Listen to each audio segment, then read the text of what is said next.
Algorithme. Dans ce cours, nous allons voir ce que c'est qu'un algorithme, concevoir un algorithme, l'écriture de l'algorithme et la complexité d'un algorithme. Qu'est-ce qu'un algorithme? La notion d'algorithme est souvent associée à l'informatique. Pourtant, le terme algorithme vient du nom du mathématicien perse du IXe siècle, Muhammad ibn Musa al-Khwarizmi. La notion d'algorithme est donc très antérieure à la création du premier ordinateur. Voici deux définitions trouvées dans la littérature pour un algorithme. Procédure de calcul bien définie, qui prend en entrée une valeur ou un ensemble de valeurs, et qui donne en sortie une valeur ou un ensemble de valeurs. La deuxième définition, un algorithme est la spécification d'un schéma de calcul sous forme d'une suite finie d'opérations élémentaires obéissant à un enchaînement déterminé. Le terme calcul revient dans les deux définitions. Un algorithme effectue donc des calculs. Encore faudrait-il définir précisément ce terme de calcul, mais cela nous entraînerait trop loin. Concevoir un algorithme. Pour concevoir un algorithme, la deuxième définition nous précise qu'il est nécessaire de définir une suite finie d'opérations élémentaires obéissant à un enchaînement déterminé. Ainsi, l'ordre dans lequel nous allons définir nos opérations élémentaires va donc avoir une importance. Mais qu'est-ce qu'une opération élémentaire? Ici aussi, définir opération élémentaire n'est pas chose aisée.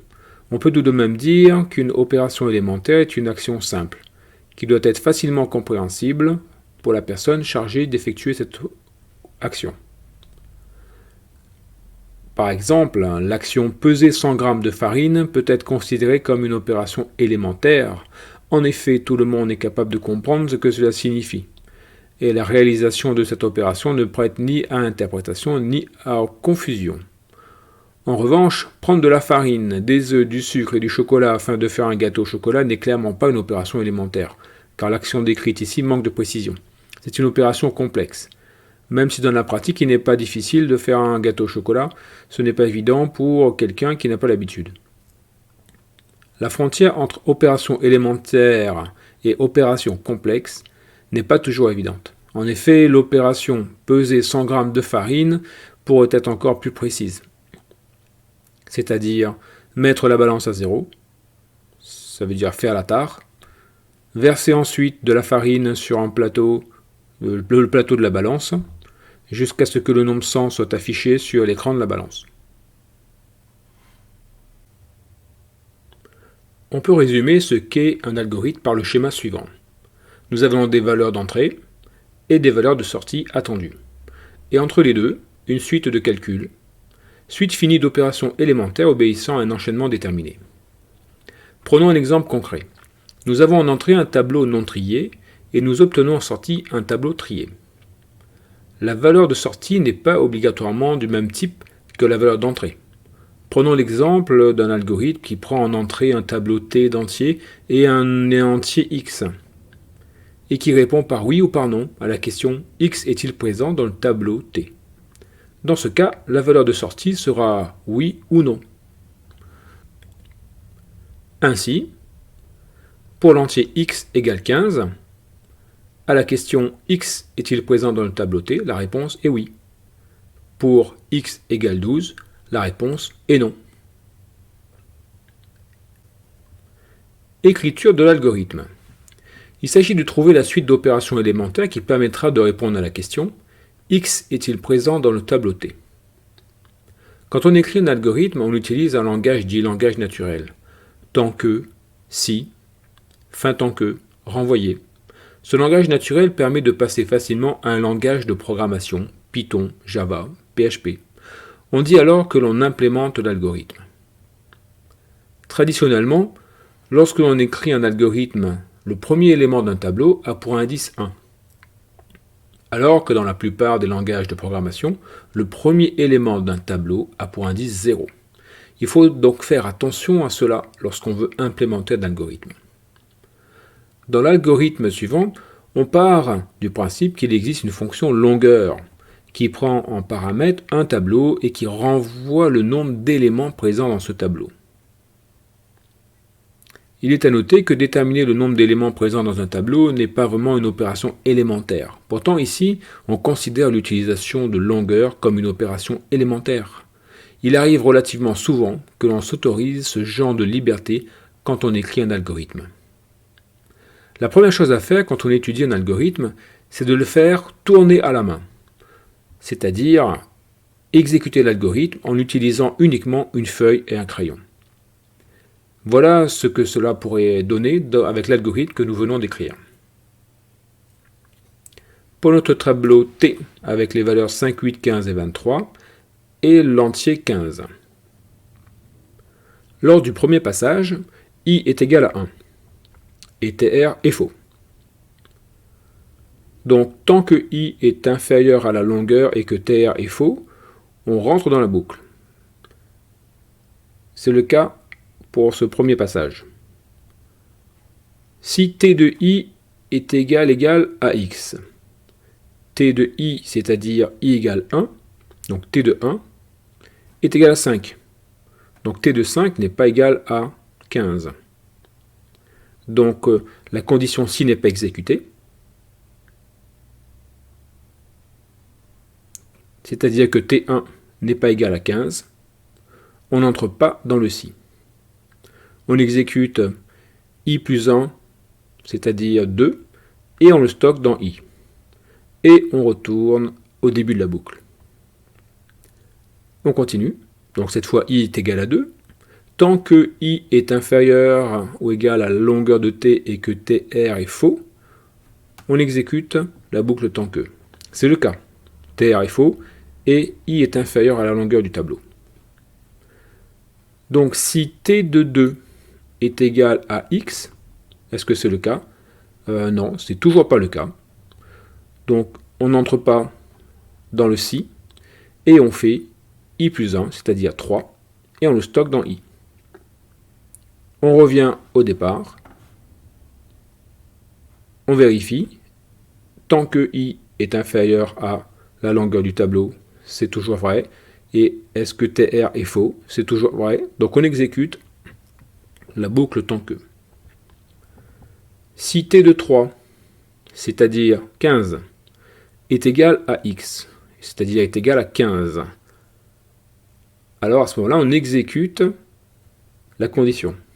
C'est-à-dire, on stocke vrai dans TR, fin de la boucle, on fait I plus 1, c'est-à-dire 3 plus 1, 4, on stocke dans I, et on revient à tant que. Est-ce que on est toujours inférieur à la longueur du tableau? Oui. Est-ce que TR est faux? Et cette fois, la condition est fausse. Donc la boucle tant que ne sera pas exécutée, fin tant que, et on renvoie la valeur de TR, c'est-à-dire vrai. Donc 15 se trouve bien dans notre tableau. Complexité d'un algorithme. La notion de complexité d'un algorithme va rendre compte de l'efficacité de cet algorithme. Pour un même problème, par exemple trier un tableau, il existe plusieurs algorithmes. Certains algorithmes sont plus efficaces que d'autres. Par exemple, un algorithme A mettra moins de temps qu'un algorithme B pour résoudre exactement le même problème. C'est la même machine. Il existe deux types de complexité, une complexité en temps et une complexité en mémoire. Nous nous intéressons ici uniquement à la complexité en temps. La complexité en temps est directement liée au nombre d'opérations élémentaires qui doivent être exécutées afin de résoudre un problème donné. L'évaluation de ce nombre d'opérations élémentaires n'est pas chose facile. On rencontre souvent des cas litigieux. Prenons tout de suite un exemple avec notre algorithme. X est-il présent dans le tableau T? Il y a deux cas à traiter. D'abord, l'entier recherché est bien présent dans le tableau. Il se trouve à la position d'index J. L'entier recherché n'est pas présent dans le tableau. Commençons par le premier cas. Au début, faux est stocké dans TR. On a une fois. 1 est stocké dans I. On a une fois.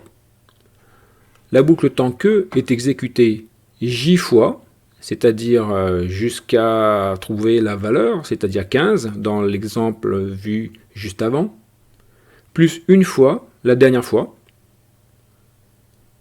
Ensuite, si est exécuté j fois. Et lorsque le chiffre est trouvé, vrai est stocké dans TR est exécuté aussi une fois. I plus 1 stocké dans I est exécuté j fois. Et ensuite, en quittant la boucle tant que, renvoyer la valeur de TR est exécuté une fois. Donc en comptant le nombre de fois, on trouve 3 fois J plus 5 fois une fois. Donc nous avons 3J plus 5. Dans le deuxième cas, on peut se rendre compte qu'on trouve plus ou moins la même chose, sauf que cette fois, le nombre n'est pas dans le tableau, et l'algorithme sera exécuté jusqu'à la fin du tableau, c'est-à-dire n fois. Donc tant que sera exécuté n fois, plus une fois la dernière fois, et si sera exécuté n fois. Nous voyons ici que vrai dans TR, stocké dans TR, ne sera pas exécuté. Nous avons 0 fois. Donc nous avons donc 3n plus 4. Dans le premier cas, nous trouvons 3j plus 5 opération élémentaire, et dans le deuxième cas, 3n plus 4 opération élémentaire. Comme dans la plupart des cas, n est supérieur à j, on effectue plus d'opérations élémentaires quand le nombre recherché n'est pas dans le tableau. Sauf dans le cas précis où l'entier recherché est en dernière position. Mais nous ne tiendrons pas compte de ce cas. On parle de complexité dans le pire des cas, quand on s'intéresse uniquement au cas où le nombre d'opérations élémentaires est le plus grand. Dans la suite, nous nous intéressons uniquement à cette complexité dans le pire des cas. Dans la suite, complexité signifiera complexité en temps dans le pire des cas. Pour notre exemple, nous considérerons uniquement le cas où le nombre total d'opérations élémentaires est de 3n plus 4. Nous venons de voir que la complexité dépend de la taille du tableau. Plus le tableau est grand et plus le nombre d'opérations élémentaires effectuées est important. Pour effectuer des comparaisons entre plusieurs algorithmes, nous allons raisonner sur des tableaux de grande taille, car plus les tableaux sont grands et plus les différences entre les algorithmes seront flagrantes. Pour comparer les algorithmes, nous allons donc uniquement nous intéresser à ce que l'on appelle l'ordre de grandeur asymptotique. Vous devez juste savoir que cet ordre de grandeur asymptotique concerne les cas où l'on prend n très grand. On note cet ordre de grandeur asymptotique avec un O majuscule. Pour le cas qui nous intéresse, nous aurons 3n plus 4 égale O de n. Il faut retenir que nous utiliserons systématiquement cette notation O pour exprimer la complexité des algorithmes. Au final, on dira donc que la complexité de notre algorithme X est-il présent dans le tableau T et O de n. Dans le cas où nous avons un polynôme de degré quelconque, par exemple 6n au carré plus 3 plus 10, nous allons donc supprimer la constante, garder uniquement le n qui possède l'exposant le plus grand, et supprimer le coefficient devant le n. Ainsi, pour 6n au carré plus 3 plus 10 égale O de n2, et dominé donc asymptotiquement par n2.